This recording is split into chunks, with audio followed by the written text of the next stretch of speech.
back to All in the Family. When it finally aired, and you stuck to your decision.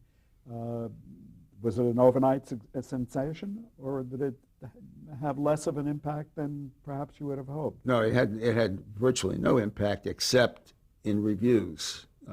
John Leonard, who was then reviewing for Life magazine under the rubric Cyclops, he dismissed it in 2 lines. He said, like the toilet flush it, something like that. He didn't like the toilet flush in the first step or anything else about it. But I got some letters from people I quite respect and so forth who were very unhappy. Thought I was wrong-headed about this and so forth. Who some weeks later recanted, or some months, or in one case a couple of years later. But they thought wrong-headed because they knew I didn't wish to make bigotry a living art. They thought it didn't make sense to do what I was doing. And where was I answering? Well, the impact it had.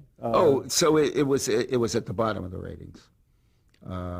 As a matter of fact, I've often blessed the fact that they put us on in January.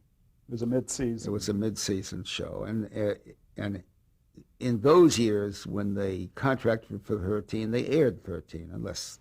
And you did have an order for 13? We had an order for 13, and they aired the 13, and then they went into reruns. And All in the Family's, two things helped All in the Family. One, when it went into reruns, so did ABC and NBC.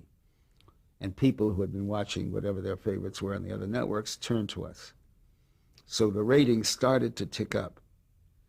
But also, Bob Finkel, Life is Circles, was producing the Emmy show that year and called me and had the notion that he'd like to start the Emmy show with a cold opening on the 4 principles of All in the Family, sitting at the television set before the Emmy broadcast starts.